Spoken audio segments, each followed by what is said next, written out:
Hey guys, in today's video, I'm going to show you a quick and easy way to save draft TikTok videos without actually posting them. It's a game changer, so let's jump right in.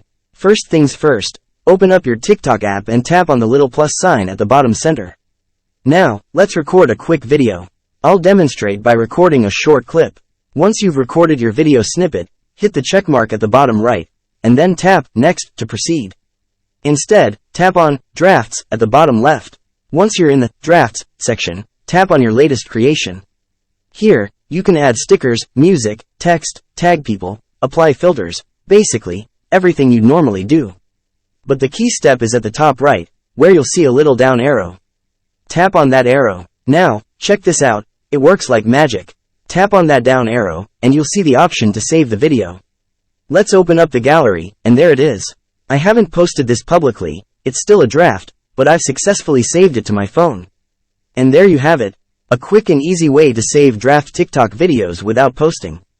If you found this video helpful or entertaining, don't forget to give it a thumbs up and hit that subscribe button so you never miss out on future content.